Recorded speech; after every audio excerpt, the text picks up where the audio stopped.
Hey, I'm Jacob, welcome to Choo. This is a channel that's really documenting my journey into self-sufficiency and the locavore way of life, with plenty of South Australian shenanigans thrown in for good measure. And if you know anything about Australians, we don't mind a little cheeky drink, which means a part of becoming more self-sufficient is being able to produce your own alcohol, if that's something you wanted to do, because the tax on alcohol in this country is very, very, very significant. When it's perfectly legal to brew, why would you spend $1 million? So I like to utilize what I've got around the garden to sort of create interesting different wines. Some of them are very successful, some of them are mediocre, some of them are absolute garbage, but there's no real way of knowing without experimenting, and that's what we do. So in this video, I'm going to show you how I made this lemon verbena wine. It's fine. It's fine. It's not the best thing I've ever made. It's shit. No, it's not. It's perfectly delicious.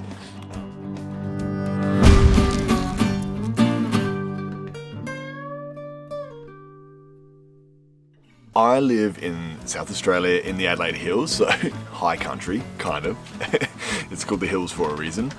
It gets cold, and we get some pretty brutal frosts. It snowed here once even. I've been here 6 years now, it snowed once since I've been here.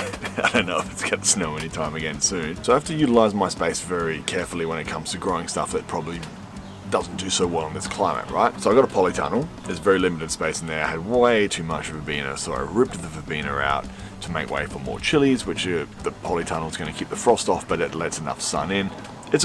Basically what I'm saying, it's a waste of space for the verbena. So if you've watched any of these videos before and you know me, or you know me in real life, you know that if I have an abundance of something, I don't really know what to do with it.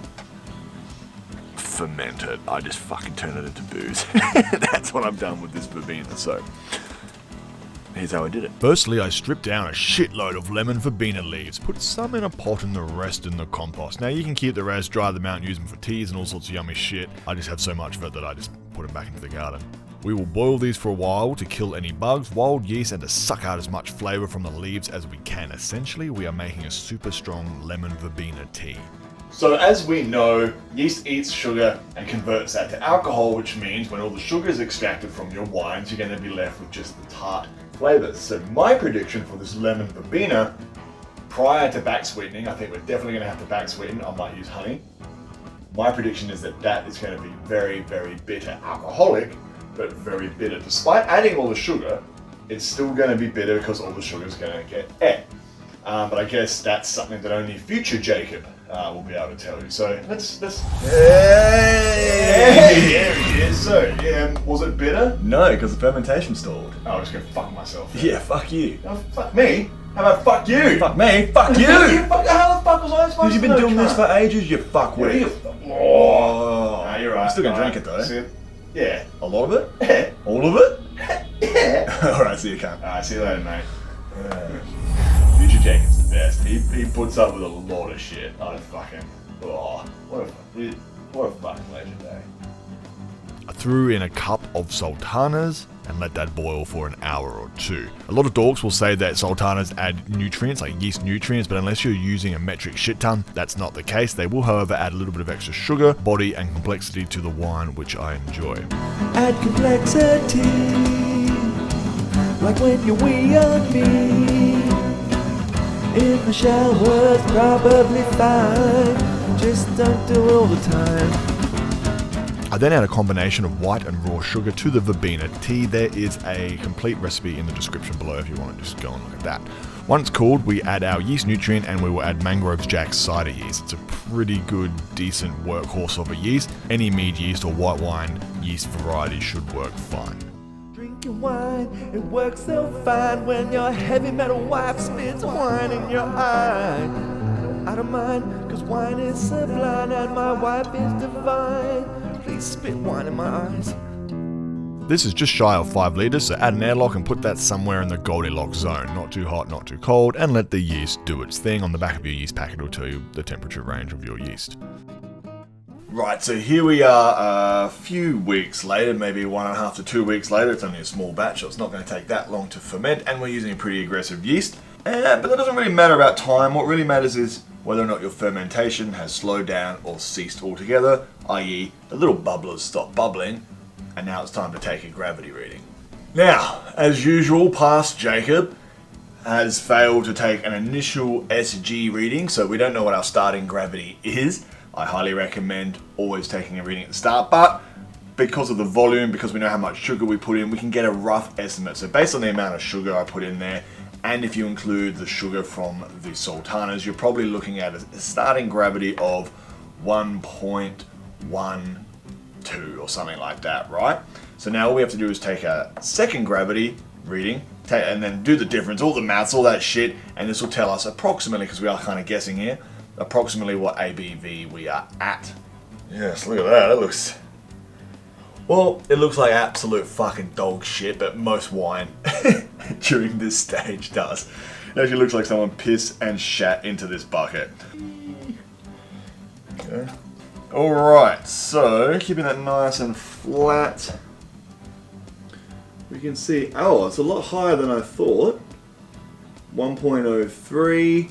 So, off the top of my head, if my initial gravity was right, say 1.12, whatever I said, then this is probably around 11 or 12% ABV. Right, so this is a perfect opportunity now to have a taste to see, well, a few things. One, see if it went off or if it went funky, to see if it needs any adjustment, and just out of sheer curiosity. Always remember though that because it is young, hasn't been aged, hasn't been racked, as you saw, there's little bits of shit floating around in there. It's not going to be perfect, but you can still get a gist of where it's going to end up. Now, if my original gravity readings and all that sort of shit were on point, then this is still going to have some residual. We can simply tell by the hydrometer, it definitely has some sugars left in there. Some of those could be non-fermentables from the Sultanas, or it appears as if fermentation has stalled, i.e. the yeast just gave up. Now this is a pretty powerful yeast, but sometimes it just shits itself, right? So, my prediction is that it's not going to be bitter based on that gravity reading. Past Jacob, that fucking dickhead, he said that it's probably going to be bitter. So let's find out if past Jacob or present Jacob is correct.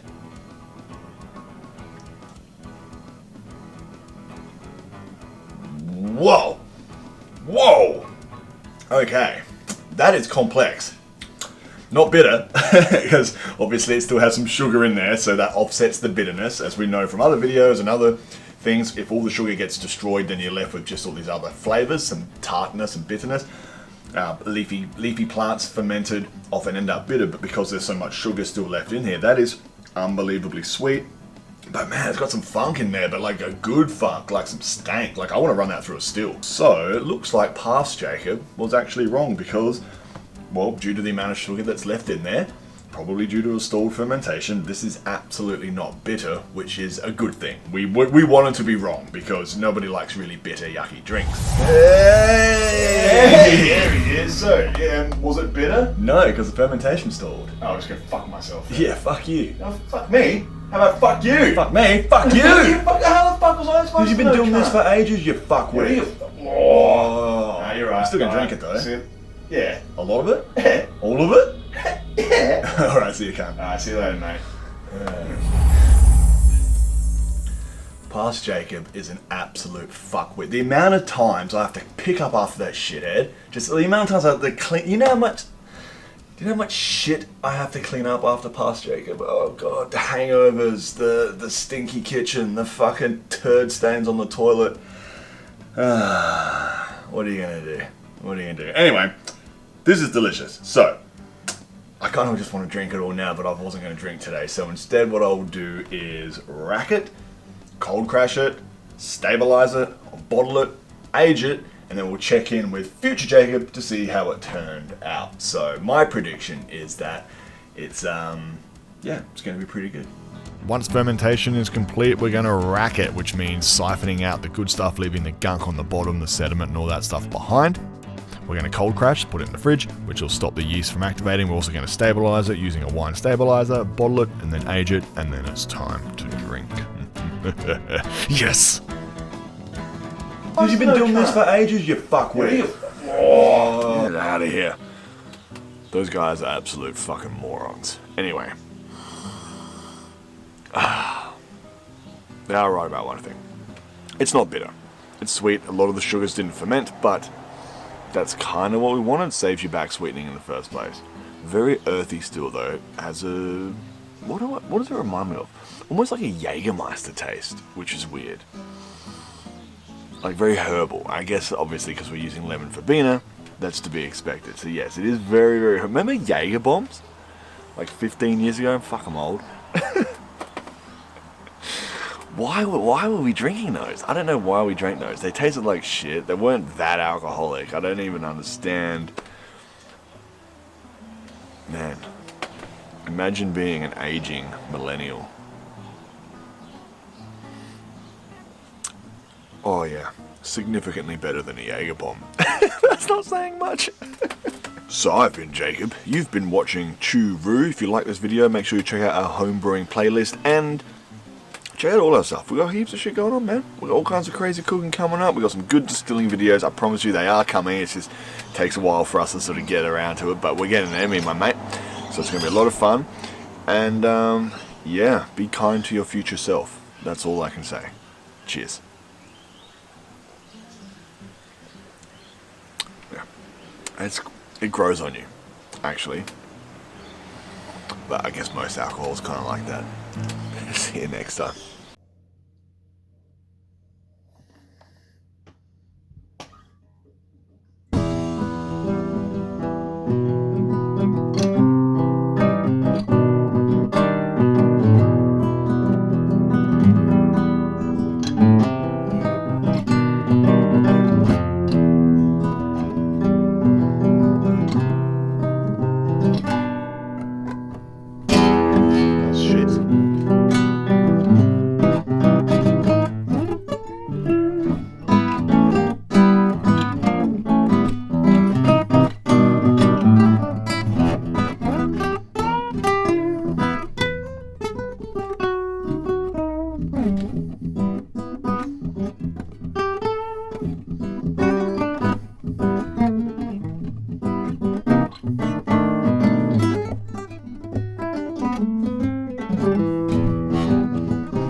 I think I've had too much wine to do a solo.